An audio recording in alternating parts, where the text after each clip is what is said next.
സ്ത്രീകളിൽ വന്ധ്യതയ്ക്കുള്ള ഒരു കാരണമാണ് പൊതുവെ ഈ അസുഖമുള്ളവർ കേട്ടിട്ടുണ്ടാവും എൻഡോമെട്രിയോസിസ് എന്നുള്ളത്. ഞാൻ doctor Mujeeb, gynaecologist and reproductive മെഡിസിനിൽ കോട്ടക്കൽ അൽമാസ് ഹോസ്പിറ്റൽ, അൽമാസ് IVF സെൻറ്ററിൽ വർക്ക് ചെയ്യുന്നു. എന്താണ് എൻഡോമെട്രിയം അല്ലെങ്കിൽ എൻഡോമെട്രിയോസിന് എന്തൊക്കെ സംഭവിക്കുന്നു എന്നുള്ളത് പലപ്പോഴും കേട്ടിട്ടുണ്ടാവും, അറിഞ്ഞിട്ടുണ്ടാവും. അതിനെക്കുറിച്ച് ഡീറ്റെയിൽ ആയിട്ട് പറയാനല്ല.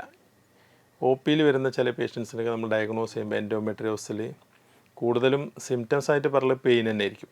പീരിയഡ്സ് ആവുന്നതിന് മുമ്പ് തന്നെ വേദന തുടങ്ങിയിട്ടുണ്ടാവും. പീരിയഡ്സ് കഴിയുന്നതനുസരിച്ച് ആ വേദന കുറഞ്ഞു വരും. സ്കാനിങ് ചെയ്യുമ്പോൾ എൻഡോമെട്രിയോട്ടിക് സിസ്റ്റ് ഓവറിയിൽ കാണാം, അല്ലെങ്കിൽ എൻഡോമെട്രിയോസ് അങ്ങനെ നേരത്തെ ഡയഗ്നോസ് ചെയ്ത ആൾക്കാരും പറയാം. എന്തുകൊണ്ട് ഇത് പറയുന്നത് വെച്ചാൽ എൻഡോമെട്രിയോസിൽ ഒരു 40% സ്ത്രീകളിലും വന്ധ്യതയ്ക്ക് കാരണമാവുന്നുണ്ട്. അതുകൊണ്ട് തന്നെ അവർ കൂടുതലും ഈ ടാബ്ലറ്റ് കഴിക്കുക, സ്കാനിങ് ചെയ്ത് നോക്കുക, അണ്ടം വലുതാവുന്നുണ്ടോ, കുഴപ്പമില്ല, എന്നാലും ആവുന്നുണ്ടാവില്ല പ്രഗ്നൻസി.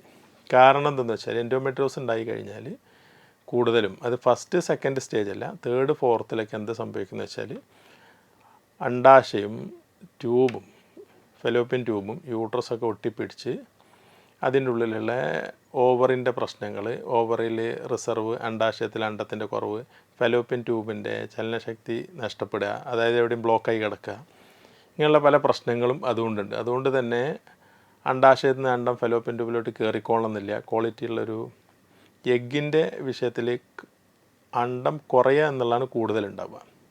അതുകൊണ്ട് തന്നെ അത്തരത്തിലുള്ള കേസുകളിൽ ഇപ്പോൾ ഡൗട്ടാണ് ഒരു എൻഡോമെട്രിയം സിസ്റ്റ് സ്കാനിങ്ങിൽ അത്ര പെർഫെക്റ്റായി പറഞ്ഞ ഒരു സിസ്റ്റിൻ്റെ കാര്യം മാത്രമേ പറയുന്നുള്ളെങ്കിൽ കൂടുതൽ പെയിനും ഉണ്ടെങ്കിൽ ലാപ്രോസ്കോപ്പിയാണ് ചെയ്ത് നോക്കേണ്ടത്. താക്കോൽ ദ്വാര ശസ്ത്രക്രിയയാണ് ചെയ്ത് നോക്കേണ്ടത്. എത്രത്തോളം അതിൻ്റെ പ്രശ്നമുണ്ട്, ട്യൂബൽ ബ്ലോക്ക് ഉണ്ടോ, പിന്നെ അല്ലെങ്കിൽ അഡേഷൻസ് ഒട്ടിപ്പിടിച്ച് ശരിയാക്കിയാൽ ക്ലിയർ ആവുമോ എന്നുള്ളതുണ്ടെങ്കിൽ.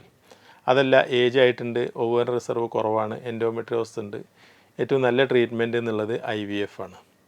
കാരണം പലരും അത് സ്കാനിങ് ചെയ്യുമ്പോൾ ഒരു ചെറിയ സിസ്റ്റല്ലേ ഉള്ളൂ, ഒരു 2-3 സെൻറ്റിമീറ്റർ സിസ്റ്റേ ഉള്ളൂ. കാരണം അത് തുടങ്ങിയിട്ട് കാലങ്ങളായിട്ടുണ്ടാവും. അപ്പോൾ അതുകൊണ്ട് തന്നെ അത്തരത്തിലുള്ള ആൾക്കാർ ചെയ്യേണ്ടത്, ഇത് സ്കാനിങ് ചെയ്യുമ്പോൾ പ്രത്യേകിച്ച് സാധാരണ ഒരു അൾട്രാസൗണ്ടിൽ കാര്യമായിട്ട് ചിലപ്പോൾ കണ്ടുകൊള്ളണമെന്നില്ല. അതിൻ്റെ ഒട്ടിപ്പിടിക്കലും എല്ലാം കൂടുതലായതുകൊണ്ട് തന്നെ ഏറ്റവും നല്ല ട്രീറ്റ്മെൻറ്റ് അതിൽ IVF ആയിരിക്കും. കൂടുതൽ ആൾക്കാർ അത് ആക്സെപ്റ്റ് ചെയ്യാറില്ല. അവർ അന്ന് ഡോക്ടർ പറഞ്ഞു കുഴപ്പമില്ല, ചെറിയ സിസ്റ്റം ഉള്ളത് പോയിട്ടുണ്ട്, അങ്ങനെ ഇങ്ങനെയൊക്കെ എന്ന് പറയുമ്പോൾ സിംറ്റംസ് വൈസും അവരാ ഡ്യൂറേഷനും ഒക്കെ നമുക്ക് മനസ്സിലാക്കാൻ പറ്റും അത് ഈ കേസ് IVF ചെയ്യാനുള്ളതാണ് എന്നുള്ളത്. ഇനിയിപ്പോൾ അങ്ങനെ വീണ്ടും ഒരു ഡൗട്ട് ഉണ്ടെങ്കിൽ IVF ചെയ്യണോ നോർമൽ ആവില്ല എന്നുള്ള അറ്റ്ലീസ്റ്റ് എന്ത് ചെയ്യണം, ഒരു ഡയഗ്നോസ്റ്റിക് ലാപ്രോസ്കോപ്പെങ്കിലും ചെയ്ത് നോക്കണം. എന്നാൽ ഇതിനൊരു സൊല്യൂഷൻ ഉണ്ടാവും. മറ്റേത് കൂടുതൽ ആൾക്കാർ ഒരു 30-35 കഴിയുമ്പോഴൊക്കെയാണ് ഈ എൻഡോമെട്രിയോസിസ് കഴിഞ്ഞാലും IVF എന്നുള്ള കാര്യത്തിന് വില്ലിങ് ആവുന്നത്. അപ്പോഴേക്കും അവർ ഓവറിയൻ റിസർവ് കുറയും. ഓവറി അണ്ടത്തിന് ക്വാളിറ്റി അത്ര കുറഞ്ഞോളണമെന്നില്ല. എങ്കിലും വേറൊരു പ്രശ്നം എന്ന് വെച്ചാൽ സർജറി മെയിൻലി ഇൻഡിക്കേറ്റഡ് പെയിന് കൂടുതലുണ്ടെങ്കിലാണ്, വേദന അല്ലെങ്കിൽ വലിയൊരു സിസ്റ്റമൊക്കെ ഉണ്ടെങ്കിൽ ആണ് സർജറി, സൈസൊക്കെ കൂടുതലൊക്കെ ഉണ്ടെങ്കിൽ സർജറി ഇൻഡിക്കേഷനുള്ളൂ. കൂടുതൽ സർജറി ചെയ്യുമ്പോഴും ചിലപ്പോൾ അത് കാരണം ഈ ഓവറിൻ റിസർവ് കുറയും ചെയ്യും. അപ്പോൾ പറയാനുള്ളത് എൻഡോമെട്രിയോസ് ഡയഗ്നോസ് ചെയ്താൽ ഒന്നില്ലെങ്കിൽ ഒരു ഡയഗ്നോസ്റ്റിക് ലാപ്രോസ്കോപ്പി ചെയ്യാം. വന്ധ്യത ഉള്ള പ്രശ്നമാണെങ്കിൽ എന്തായാലും IVF ആയിരിക്കും ഏറ്റവും നല്ല ട്രീറ്റ്മെൻറ്റ്.